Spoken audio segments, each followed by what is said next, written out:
Welcome back, guys. I'm Elmo, I'm Tuna. and so this week we're going to be talking about last week's games, our predictions. We'll be giving out our usual awards, and we'll be talking about next week's fixtures. So let's get straight to it then. Talk about the thrilling week of football we had. I mean, there were some interesting results. It started off thrilling. Just the games just wasn't really decent. I think we've come to expect goals galore and Yeah, we've definitely been spoiled. bring back the handball calls. So last week saw our first Friday night game of the season, and it was an interesting one in Aston Villa versus Leeds. Aston Villa previously undefeated, sitting nicely up there. Leeds have shown that they know how to score goals, and they actually gave Liverpool a good one for the money in the first week and scored a few goals. And Aston Villa gave Liverpool a hide-in, so... Yeah, so this would have been an interesting game, but Leeds destroyed Villa 3-0, and Villa just wasn't the Villa that had been playing most of the season. No, I think Bamford's coming to the season with a point to prove. People said he couldn't do it in the Premier League, and he shows me again this week with a lovely little hat-trick. A couple of pretty nice goals in there as well, so... I mean, Villa had the chances. They had a goal cleared off a line. They had a penalty decision, which VAR turned around says it wasn't a penalty, which it wasn't. It fell over the opponent's boot. No, we don't praise VAR here. So we both predicted 2-1 to Villa for this, so we both got complete wrong predictions here. I believe it's the first time this season either of us predicted Aston Villa to win. And they lose the first game, so sorry, Villa. So it's our fault then. I told you last week you'd be happy, but yeah, I was wrong, sorry. So Bamford with an Hattrick, which, like you say, he's trying to prove a point and is doing well so far. And Leeds are looking good, as much as I hate to say that. They are. Obviously, he started off with a little low shot. He wasn't too far away from the goal itself, but he's got to get into them positions. But the real story is his next two goals. His second, sublime from the edge of the area, rising to the top corner. And then he's one for the hat-trick, dancing between four defenders in the box and curling one into the side of the net as well. So, yeah, very good for him. It's definitely one to watch this season, whether he keeps his run of form and is still Leeds. Well, he's now joint third top scorer in the league, joint with Jamie Vardy and Mo Salah. Vardy, obviously, you had for your pick for one of the top scorers this season, above people like Harry Kane, who I had. So, yeah, fantastic start for him. I think we said one of the early weeks that he sort of reminds me of Pookie from last season. But if he can avoid trailing off sort of mid-season, then he could be in for a pretty good year in terms of goals. Yeah, that win put Leeds up in sixth, only 3 points behind top. So, that's not good. Sorry, that's not bad for a team that's just come up after 6 games. It's still early. Anything could happen. We could see them finish bottom. Although I can't really see that with Fulham at the moment. But yeah, that was an interesting first result, and like you say, it set us off for an exciting weekend. And then we had West Ham versus Man City. We did. Obviously, 1-1 in this game. Antonio opening the scoring, Foden equalising. Antonio's goal, something of wonder, lovely little overhead kick. And you sort of think again at this point, okay, good goal. We're going to get a few in this game. Didn't really happen, but Yeah, I was waiting for West Ham to get like a second, and we're like, oh, it's Villa, versus Liverpool all over again. Yeah, Um, or as soon as City pulled one back, you then also think, oh, hang on a second, then City are going to go and put a few in here, but no, they couldn't find the winner. Obviously, Aguero didn't come back out for the second half. He got injured again. Um, in some ways, a slight blessing because that brought on Foden, who scored the equaliser, and that was a pretty good goal as well. To be fair, sort of overshadowed by Antonio's, but it yeah, was a nice touch and a good turn Man to City's score. not looking good so far. They've played 5 games and they've scored 8 and conceded 8, which for a team that spent that amount of money on their defence is quite shocking. But obviously, I think 5 of them goals were scored by Leicester, obviously. But um, only scoring 8 goals as well. This is a team that used to score for fun over the past couple of seasons. So there's definitely something missing. Something, whether it's the likes of David Silva leaving, whether it's just that there's just no freshness to the team.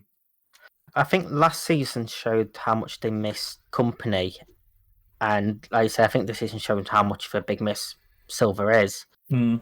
Because you wouldn't expect a Man City team to have got 2 wins from their opening 5 games at all, especially when you look at some of the games they played, like say West Ham, Arsenal, Leeds. Obviously, they normally beat Arsenal. They did beat Arsenal, um, Leicester, and Wolves.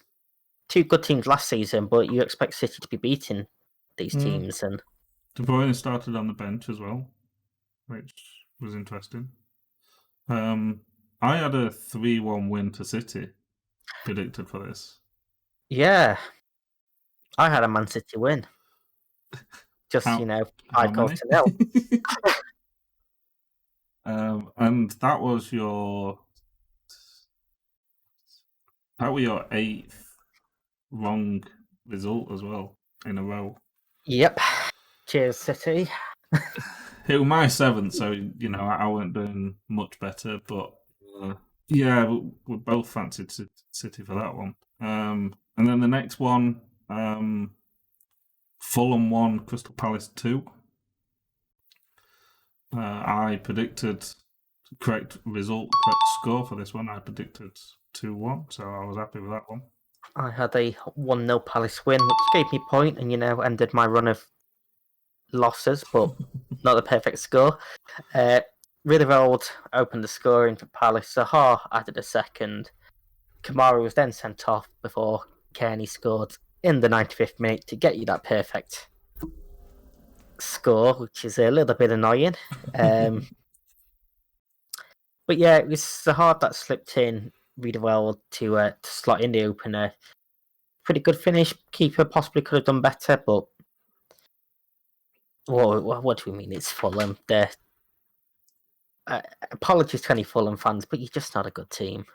I mean, So they're currently sitting rock bottom with 1 point. They're not the only team at bottom with 1 point, but they have conceded 14 goals in the 6 games. So obviously there was a few jokes and talks of them possibly doing worse than Derby County with their 11 points, and after 6 games, it's not looking far wrong. yeah, I mean, if they're defending like they did for Sahar's goal, it could very, very possibly end up worse than that. Batshuayi pulling the ball across for Sahar, tapping really empty goal. Kamara was then sent off for raking his stud down the back of Eze's leg, which was originally given as a yellow card. Reviewed by the referee at the monitor, and he upgraded it to a red. Probably correct decision. It was very dangerous. However, on Fulham, if they are going to be scoring goals like Kearney did, it might have only got them a single goal and no points, but fantastic strike. And like so, even though they didn't win, that could be sort of goal to lift some like morale and Yeah, give them a boost. I mean, and yeah, so getting 1 or 2 goals, even though you're losing, it's better than not scoring any goals at all. Um, So the thing is as well, looking at Fulham's games, so the last 5 games they played Leeds, they played Villa, Wolves, Sheffield United, and Crystal Palace. So they haven't played any of the big teams either yet, which, well, obviously Villa's up there at the moment, but that's just a freak thing. But they haven't played any of the big teams, and they've only got 1 point. So it's definitely going to be interesting to see if they can try and get a decent run with all the big teams due to be played. Yeah, but on the other side, they've got to try and avoid hiding in these games because I suppose their positive is, like we said, we're sitting last game. Nobody really seems to be free scoring at the moment. I mean, the next game's against West Brom as well, which they're down there as well. So we'll see. That could be maybe the first 3 points. It could be. On Palace, Sahar is looking back to his usual self now. Relatively quiet start to the season by his standards, but he's very much turning on the style again now. So it's a very good sign for Palace, and obviously another win puts them on 10 points from 6 games. So they'll be very, very happy. Roy will be very happy. Does he know how to be happy? So yeah, what won't be happy with people that watch the next game? I mean, we had this as one of the standout games, and it did stand out because it was the only 0-0 of the weekend. It was, and only the second of the season so far. We had his first last week. I mean, it was a poor game. Both teams. Yeah, as a neutral to this game, it was uninspiring from both teams. Really, there isn't really much to talk about. The only real talking point I can think of is a potential penalty for Chelsea that wasn't given. Maguire with a headlock on Aspilicueta, shall we say? It was just hugging him. I think he'd not seen him for a while, so he was just hugging him and just asking how it was. But yeah, I'm definitely surprised that didn't get reviewed by VAR. I'm surprised that the ref didn't see that as well. That definitely should have been a penalty. Yeah, and after you look at some that have been given so far this season as well, like that's a clear cut compared to some of them. United had the chances. Mendy made a couple of good saves. Cavani almost scored with his very first touch in the United shirt. Yeah, that was a nice flick towards the bottom corner, but just a little bit wide. Obviously, he made his debut for us, so that was a big one. But it's just a shame that it didn't come on well about 60th minute. We're not looking good. It's kind of hit and miss for us. One, we looked good. We played well. When we played Newcastle, we played well. The midweek we beat PSG 2-1, and again we played well. We looked like we was Man United again, and then the next game and just looked like we weren't bothered against Chelsea. And it looked the same for Chelsea as well. They didn't look like they were bothered. Yeah, Lampard went very defensive yet again. He played 3 at the back, and I know we said this when Chelsea played Liverpool, and it didn't work for him then. And you can say it hasn't really worked for him here. While Werner is a fantastic player, he can't be doing it all by himself, especially not against the teams of this quality that he's coming up against. And it does almost seem as if Lampard is trying not to lose these games more than trying to win them. I think there's a lot of pressure on both of the managers. I think that's it. There's definitely more pressure on Solskjaer. I don't know if that's just because I don't know. It just seems like there's more pressure on Solskjaer, but that might be because I follow more Man United Twitter accounts than Premier League or Chelsea. But both managers are definitely under a lot of pressure at their clubs. They're legends in their own rights. They're both newish to managing. Obviously, Lampard's newer than Solskjaer. But both of these have got big jobs. And this season could be the make or break for both of them. 2 people that felt the pressure was us, because had a 2-1 Chelsea win in that game.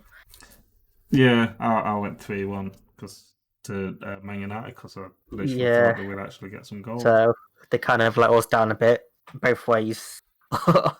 And one guy that perhaps the pressure's starting to build a little bit on is Chris Wilder. Obviously, he's done a fantastic job for Sheffield United while he's been there, getting them up, obviously, last season. But they travelled to Anfield this weekend, lost 2-1 against Liverpool after going ahead through a Sanderberg penalty. Firmino gets a goal, and then Jota scoring his first for Liverpool to make it 2-1. And it leaves Sheffield United with 1 point from 6 games. Yeah, another team down there with Fulham, just not getting the results at all. Definitely not the Sheffield United that we saw last season. They kind of started dropping off at the start of the restart as well. So, is it because they rely on the fans? Do they rely on that 13? It has felt like they've carried on the form from the end of last season. Which I suppose is very easy to do when you haven't really had a break. But for me, the scoreline doesn't really say the story of the game. I know I said to you and I said to a couple other people that Sheffield United were really good defensively in this game, and they did look like the Sheffield United of last season. I mean, they definitely impressed me. I predict this is a 1-0 win to Liverpool. I just wanted that one goal from Sheffield United. I predicted 2-0, so I was close to getting perfect score. And, well, it was a little bit of a contentious goal as well. It was a tackle from Fabinho on McBurney on the edge of the box. Mike Dean gave a free kick, and it was reviewed and then given us a penalty for being inside the penalty area. I personally don't think it was a foul. No. But I can see why it's been given. Mike Dean's given it, and for me, there's not enough to overturn that. The penalty call was correct because it was on the line, so that counts as in the box. A pretty good penalty from Sanderberg. Berger, I think is actually how you pronounce it, but he should have also won another penalty in the second half. I'll happily hold my hands up and say we got away with one there. He was tripped in the box. I think it was Jota that actually tripped him, and that should have been a penalty. That wasn't given. Mane got into the box, had a shot, was pushed out by Ramsdale for Firmino to tap in. So at least he didn't take him quite as long as last season to score his first at Anfield. And then Jota was quite a nice little header for him. Yeah, like I say, Liverpool were pretty good.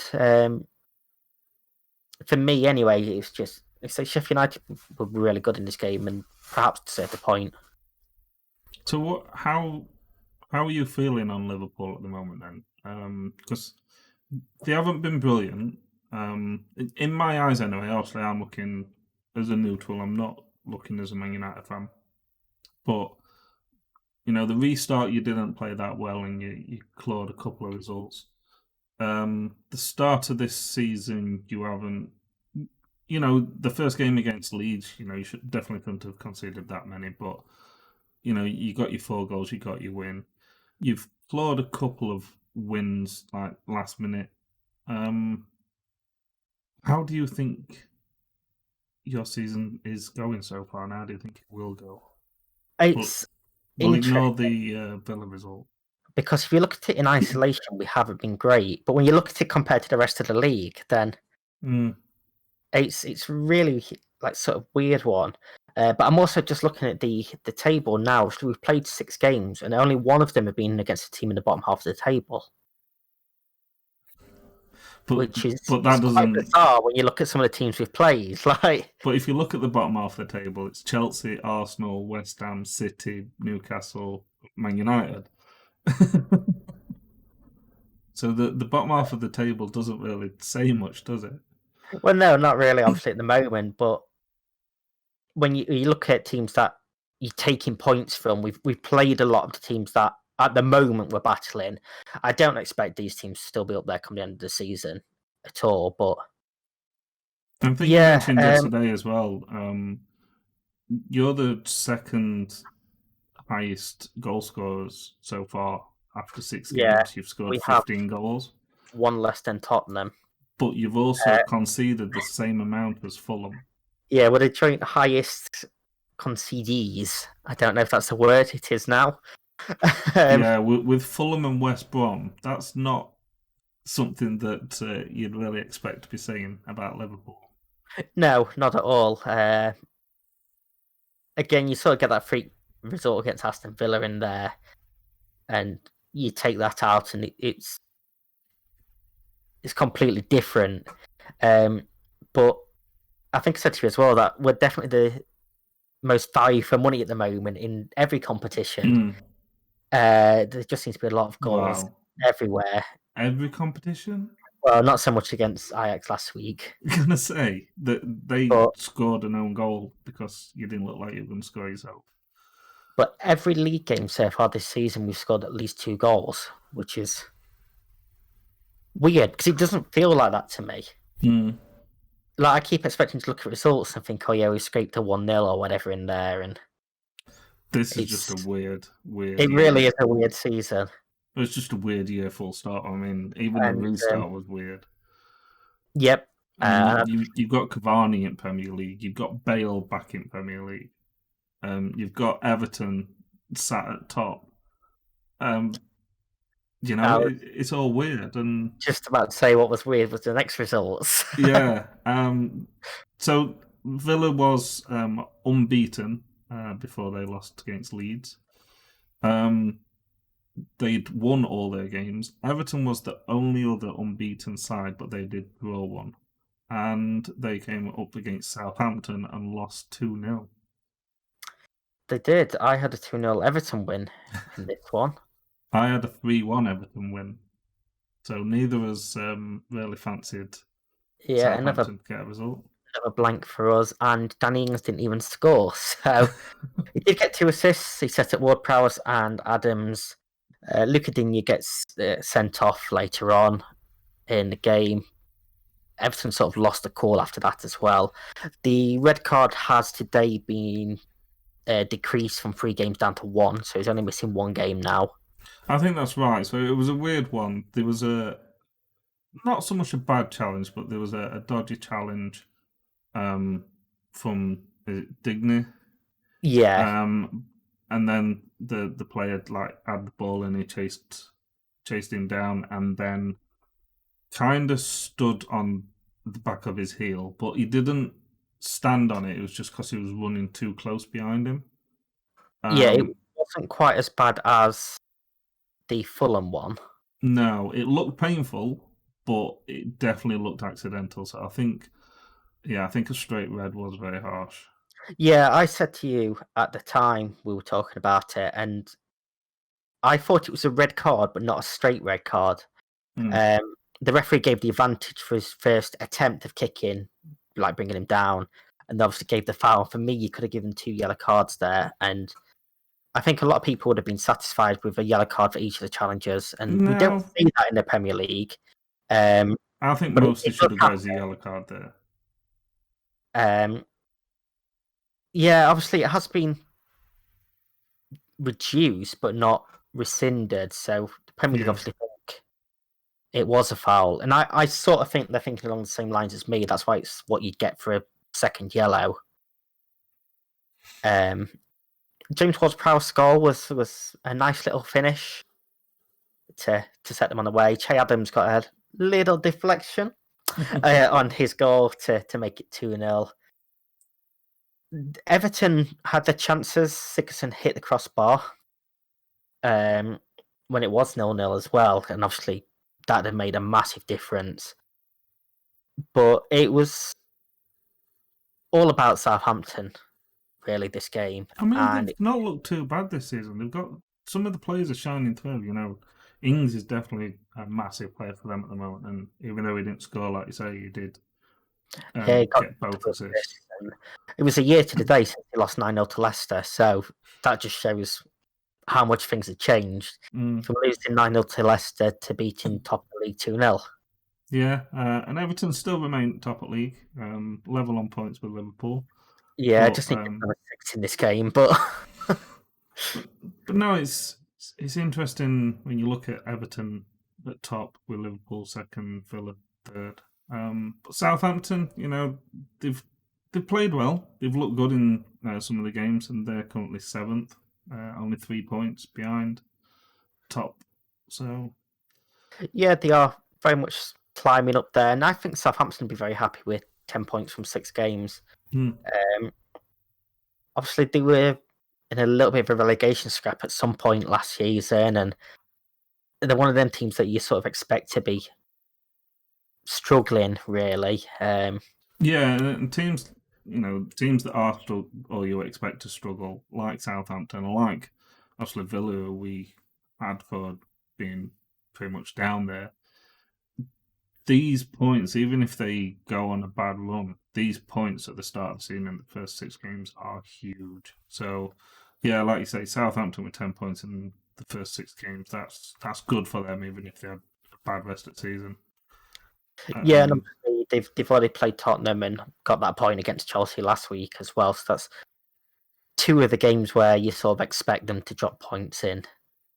That they've got out of the way, so they could potentially look at sort of going on a little run. And I'd say with this season, who knows? Yeah, and 2 other teams that you kind of never know about nowadays because they're just all over the place is Wolves versus Newcastle. 1-1, so both got a point each. Wolves, they like hit and miss. Sometimes they can turn up and they can really put pressure on some of the top teams. Newcastle, before we beat them 4-1, the first half of that game, Newcastle looked strong. So both teams can make teams struggle to get results against them, and they kind of cancelled each other out. I predicted 2-2, so I got a point there. Yeah, I had a 3-1 Wolves win. It wasn't the best of games at all. I don't think I believe this was was a this pay-per-view weekend. as well. Yeah, I think this was a pay-per-view. I hope it wasn't, because it took until the 80th minute before Jimenez opened the scoring. A fantastic dipping volley from him before Murphy gets a late equaliser, 89th minute, with a free kick that sort of caught the goalkeeper out, really. So this wasn't on box office. Okay, so not as bad then. Yeah, it was still poor. Yeah, so Wolves are currently sitting 9th with 10 points, so they're only 3 points behind top of the league. Newcastle 14th, so they've got a couple of results there, but they do need to be doing a bit better. Yeah, I mean, Wolves one of the teams that I had to be up there challenging this season, and they haven't exactly started like they normally do and how we know they can play. But yeah, this is it. They started pretty slowly last season, and this is what I was saying. We expect Wolves to be putting pressure on the top 6 for European places. Newcastle, obviously they had a pretty bad summer with the takeover bids being declined. That could have made a huge difference to them in terms of the players coming in and just having some money. But I don't think that's too bad a result for Newcastle or Wolves, to be honest with you.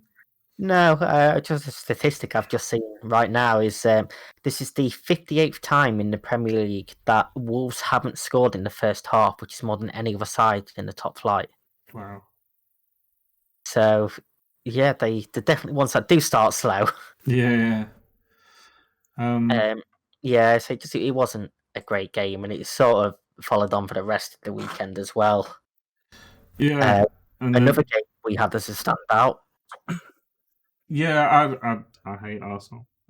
So I was very happy with Leicester beating Arsenal 1-0 here. I did have 3-1, so I thought there'd be more goals. I had 2-1. I think if you have a look at I think if you have a look at all my predictions, that I predicted quite a few goals this weekend. In fact, all my predictions, there was only one game where I predicted that a team wouldn't score, and that was Sheffield United. Yeah, I mean, I did predict a 0-0, but got it wrong. So, I did say when we were doing our predictions last week there that I probably would have had something different if I knew that Vardy wasn't fully fit. Yeah. And Vardy wasn't fully fit. He had to come off the bench and rescue Arsenal. Rescue Arsenal? Rescue Arsenal, yeah. Think Arsenal even. Rescue Leicester. I was literally just reading Arsenal at the same time. I was going to go with the statistic that you sent me about how he loves to score against the Gunners. Yeah, so 11 goals in 12 games, I believe it is. It is. Only one person has scored more with 12. Do you know who that is? I did know this. I can't remember who it is now. Wayne Rooney. Yeah. Wazza. He scored his first goal against Arsenal as well, wasn't it? That smashing that and another surprise statistic was it was 262 minutes since Leicester had last scored in the league as well. Another team who we sort of expect to be up there, and obviously they are up there now, but perhaps a little bit disappointed to have not scored more. Yeah, but they had a bad result last weekend, didn't they? Yeah, Vardy is very much their main man, and when he's not fully firing, then they do seem to struggle a little bit more. Iheanacho, as good of a player as he is, he's not Vardy. He's one of them that you can't really replace. And that could be a worry for Leicester because he's getting on. Yeah. And I've said this about Aguero at City. You can't replace Aguero and the way he's been playing for City. And Vardy's just the same. He's come from kind of nowhere. He's come from the lower leagues, and over the past couple of years, every football fan knows his name. Yeah, his goal came from Kengi's under, squared the ball for Vardy to score with a little stupid header, another tap in. He's also the most clinical player so far this season in the Premier League. 6 goals from 9 shots. He's had 20 fewer shots than Mohamed Salah and 1 less than Trent Alexander-Arnold. So, like you say, he's just such a crucial player, and he should have played more for England. We all know that. Definitely. I'm not going to talk about England. But that puts Leicester, that win puts Leicester 4th.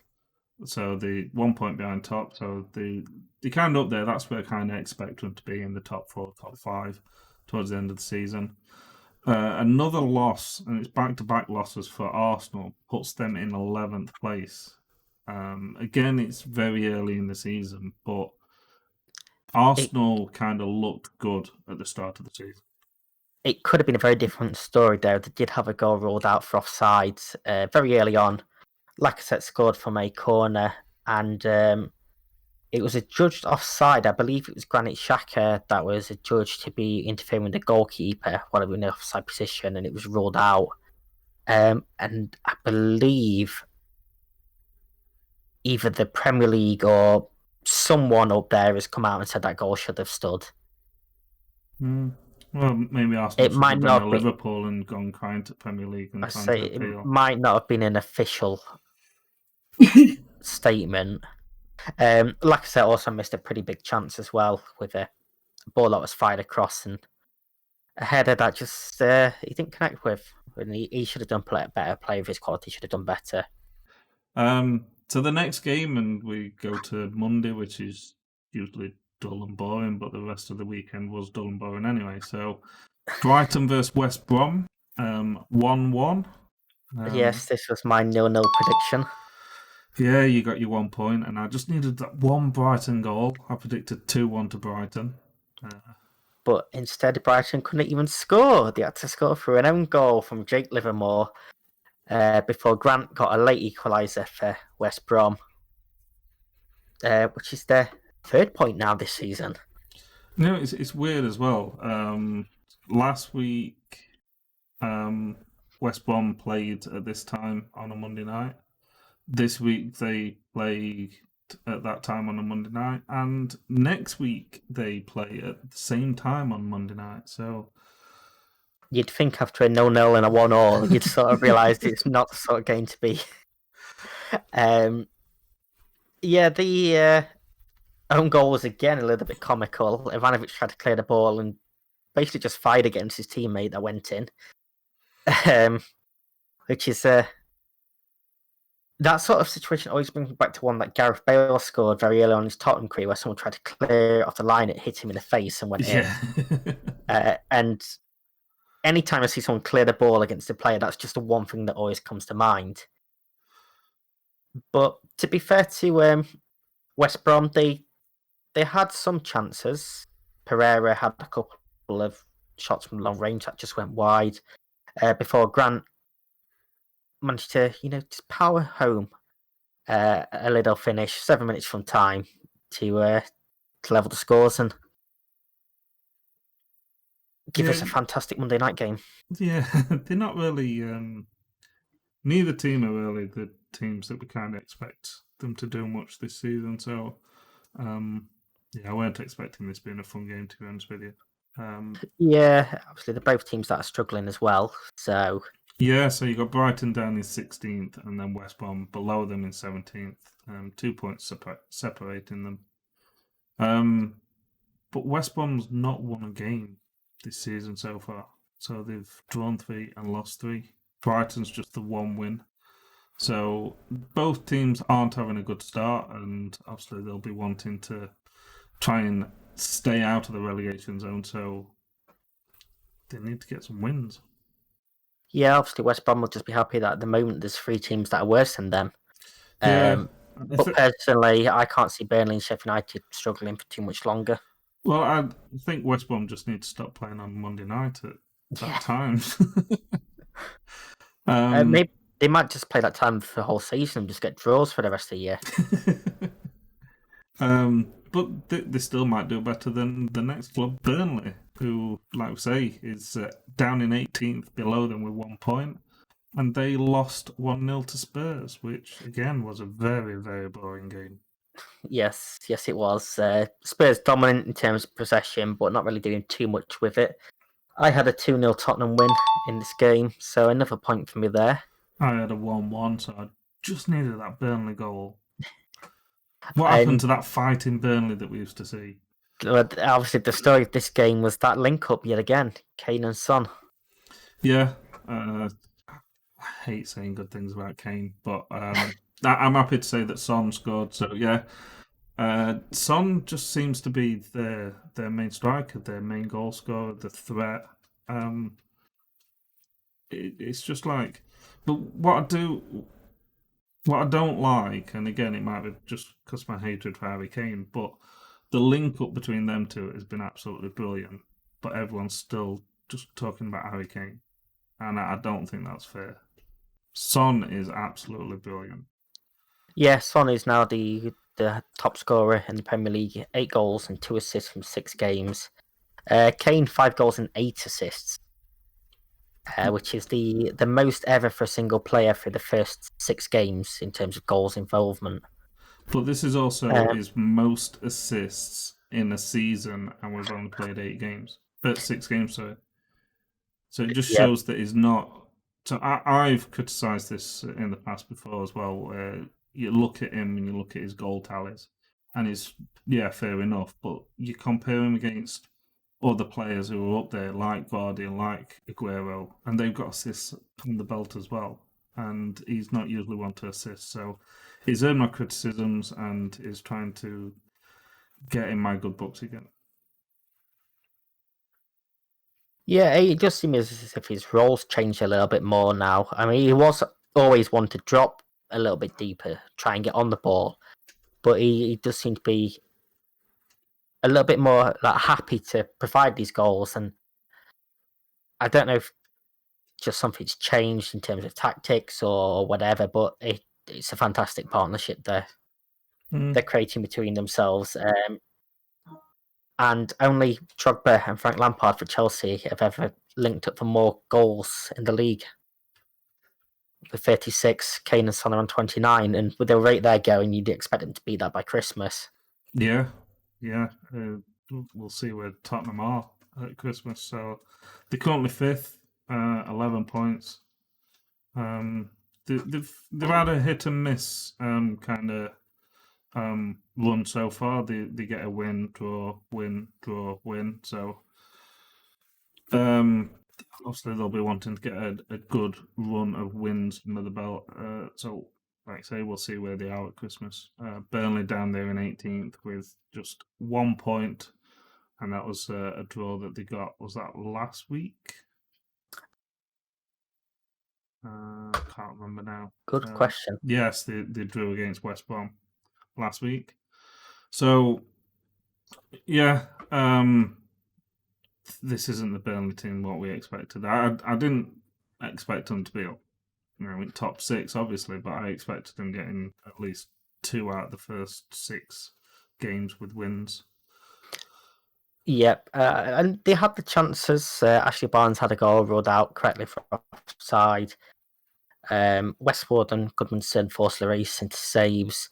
Harry Kane cleared one off the line from Tarkowski. So they had the chances, but yeah, they're just struggling. And Dyche won't be a happy guy. No, I wouldn't like to be in the dressing room with him. So if we go to the league now, so the top 10 is quite interesting because it just feels like we've just mixed the leagues, league positions all over. Everton at top, joint top with Liverpool, 13 points. Villa and Leicester third and fourth with 12 points. Then we've got Tottenham, Leeds, Southampton, Palace, Wolves, and Chelsea finishing off the top 10. And then the bottom 10, 11th place is Arsenal. We've got West Ham, Man City, Newcastle on 8 points. Man United in 15th on 7 points.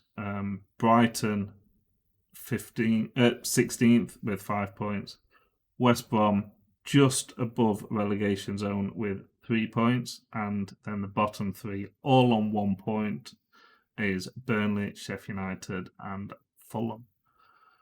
So yeah, and they all picked up their only point last week as well, which is ironic. So there's 2 more weeks until we've got another international break. Just 2 more weekends. Yay! So, yay! It's there's definitely some teams out there that definitely need to get some points. Man United is definitely one of them teams that I really want to get some points. Yeah, we'll see where we are then. I mean, the crazy thing is, Man United might be 15th, but they're actually closer to top of the table than the other relegation zone. Yeah, so we've got a game in hand. So if we won that game in hand, we'd be sitting between 6th and 10th, depending on goal difference. So yeah, anything could happen. It's definitely the most open that I've seen in the Premier League, or can remember seeing the Premier League for a very long time. And I know there's only 6 games played, but it's definitely making it an interesting season. It is, and do you know what else is quite open? Our predictions contest. You took this week overall 6-5. I was so hoping that, like I said, I wanted that 1 goal from Brighton to give me another 3 points, and you to not get anything. And I just wanted that 1 goal for Tottenham to give me the 3 points. But in the end, we're tied on 31 points apiece. Yes, so we've both had 4 correct scores in total. We've both had 19 correct results, and we've both had 27 wrong results. So I definitely, I'm not bothered about you. I definitely want to be taking them correct results above the wrong result. Do you know what really annoyed me is week 3 last season, I got 5 correct scores in the same week. I've not even had 5 now through 6 weeks. It just shows how much we know about football. No, it just shows how weird this season is and how tough it actually is to predict football because... Yeah, not even the correct scores, just the result. It's just... Yeah. It's so tough this season. And obviously we'll come on to our next week's predictions very shortly.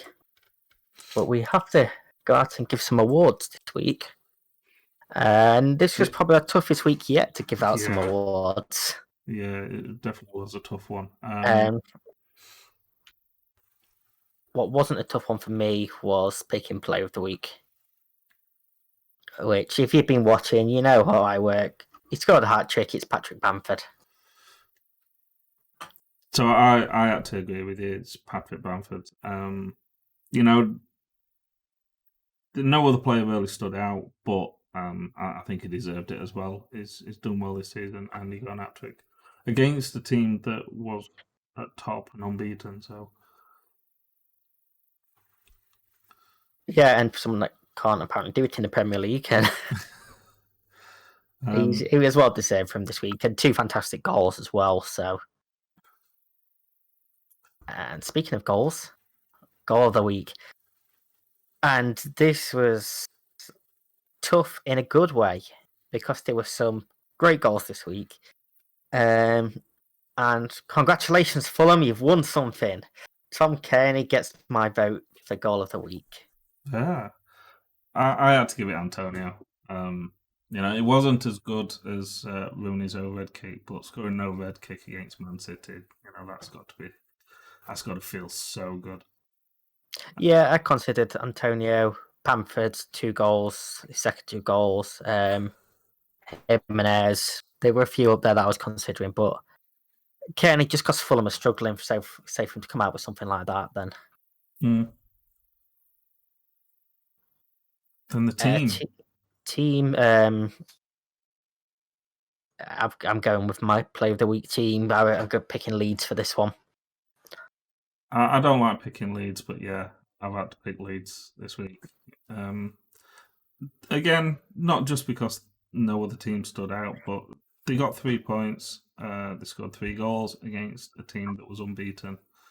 So, congratulations. Yeah, a team that 2 weeks ago demolished Liverpool. Yeah. So Villa beat Liverpool, Leeds beat Villa, and Liverpool beat Leeds. So there we go. It just sums up this Premier League season. The hardest one for me this week, though, was picking the gaff. And in the end, I gave it to Lacazette for his missed header. Because that would have changed the game completely. And I think this is the first time I've given it to someone for missing a chance. But a player of his quality should have scored that without a doubt. So, weirdly enough, I didn't give it to anybody for missing a chance. I gave it to somebody for taking an opportunity at the wrong time and dealing with it the wrong way. I gave it to the Premier League after it was only a couple of days ago that I found out that it was actually the Premier League that have forced the pay-per-view onto Sky and BT, and it was Premier League that set the price at £15 as well. Reading about all the fans where they should have been paying the £15 instead of they've been putting it to food banks and charity and things like that. So I think that's absolutely brilliant. But Premier League, you get my gaff of the week. That's a very fair call, and I think my dog agrees with that as well. Don't you? So on to next week's predictions. So I said last week that we was going to switch it up, and I was going to do mine way in advance, and you was going to do yours pretty much before the podcast started recording. Instead, I've done mine just before the podcast started recording, as I normally do, but you haven't done yours yet. No, I'm going in completely blind. I know 2 of the games this weekend. I don't even know if teams are home or away. Oh, no, I know 3 of the games because I've managed to figure one out before, but I'm literally going to make these up as we're going now. So okay, so first and you're going off, to take my first answer as well. I'm not changing it. First answer goes. Are you writing it down normally? You write them down. If I scroll down, I'm going to see the rest of the fixtures. Okay, so again, we've got a Friday night game. I think this is to do with, I'm not sure if this is to do with European or not. I don't know. So the first game on Friday night is Wolves versus Crystal Palace. 8 o'clock kickoff, BT Sport box office. I've gone for 2-2. I don't even know where they are in the table. I'm going for a 2-1 Wolves win. 2-1 Wolves. Okay. Yeah, I I'm mean, I've said taking your it first answer, now, so so that's what I'm sticking with. I seem to be backing Wolves an awful lot, and 1 second. they're just not doing it for me. So me and Wolves are going to fall out. So the first game on Saturday, 12:30 kickoff on normal BT Sport, is Sheffield United versus Man City. Because you're doing yours on the spot, I'll take all yours first. Right, I said this last week. At some point, it's going to happen. City are going to have a big win. 4-0 City. Okay. I'm not predicting it next week, though, if we don't get it. It's not happening. So I've gone 3-1 to Man City. Man City haven't looked great. They've conceded quite a few. Sheffield United aren't scoring, but just like you're saying, City are gonna do a high-scoring result. Sheffield United's gonna score a couple of goals, surely. But City haven't got no fit strikers now. Why have I done this? I almost said 6-0 as well. That's the thing. So the second game on Saturday at 3:00 kickoff. BT Sport box office. Burnley versus Chelsea. Okay, I'm going to do it. I'm going 2-1 Burnley. Ooh. Okay. I've gone 3-1 to Chelsea. Yeah, I just think Chelsea are struggling a little bit at the moment, and yeah, because Burnley aren't struggling with their 1 point in 6. There's going to be an upset games. this weekend, and this is the one I'm going for. So I say that I don't even know who else is playing, so I don't know if there's going to be any more upsets. So the R5 kickoff on normal Sky Sports is Liverpool versus West Ham. Okay, this is at Anfield. Mm-hmm. Not that it matters too much about a crowd. 3-1 Liverpool. Okay.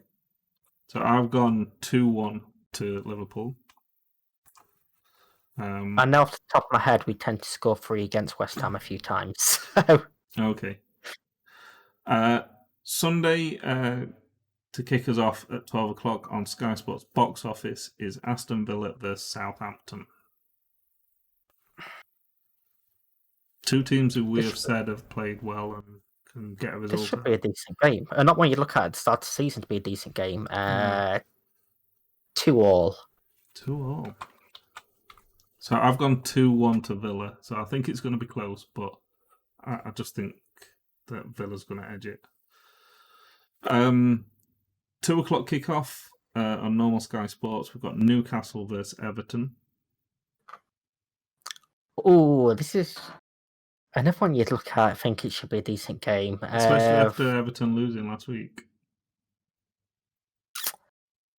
3-2 Everton. So you think there's going to be some goals this weekend? I'm predicting a lot of goals this weekend. So I've gone 2-0 to Everton. So not as high scoring as you. I'm not going to say this is a standout game. I think this is going to be one of the worst, most dullest games of the weekend. 4:30 kickoff on normal Sky Sports is Man United versus Arsenal. If I say it's going to be the dullest game, then hopefully 4-2 Man United. Ooh. I mean, after you predicted Chelsea against... I'm going for goals. After you said last week that Chelsea would have beat us, I expected you going Arsenal to beat us. Right, no, I've spent the 5 weeks been doing this bashing Arsenal. It's not going to stop now. So I've gone 2-1 Man United, obviously. There's going to be very few games that I'm going to predict against me. So you're definitely going a bit more reserved this weekend. Yes. In terms of goals. Whereas I'm now very much going out there. I had my week last weekend where I calmed down. I mean, Cavani might get his first start and, he could score 4, 4 penalties, Bruno Fernandes. No. You know what? Imagine if that happened. I would rather have a 1-0 win where one of the Man United players scored a goal, an average to decent goal, than win 4-0 and all 4 were penalties. I just hate all penalties, all dodgy handball calls. I hate it when we win on penalty because of penalty. 7:15 kick-off on Sky Sports Box Office. We have Spurs versus Brighton.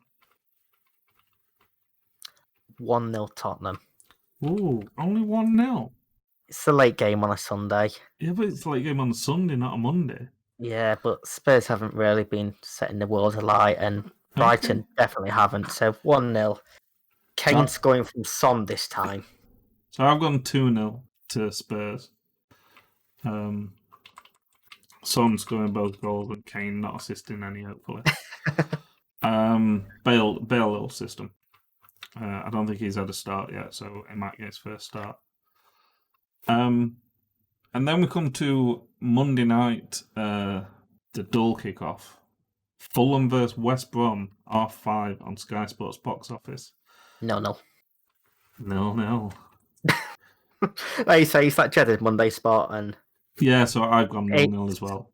It's either going to be 0-0 or 5-all, something like that. It's going to be 1-0 over. There's not going to be a 1-0. So a game that I'm actually looking forward to watching. Think maybe this is going to be my standout game. Either this or Aston Villa versus Southampton. And at 8:00 kickoff on normal Sky Sports, Leeds United versus Leicester City. This is a tough one because both are doing pretty well. I'm going 2-1 Leicester because I think Vardy should be back starting.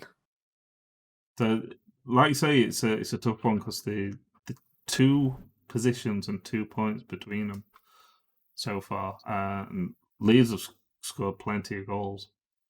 I've gone 3-2 to Leicester.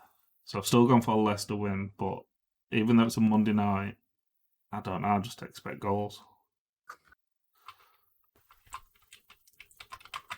So, and hopefully I can get a few correct scores and you just get nothing. In fact, no, I'll let you have one correct score. The Fulham West Brom. Okay. Just because I predict it same. Right, so that's it then for this week. It's 7:30 on a Tuesday, so we're going to tune into some European football. Right, that's it for this week, guys. You take care. Bye. Just high-fived them. Okay. I'm doing a different ending every week, apparently. So I like how you had to explain that was what you were doing. I have just different ending every week now, apparently. So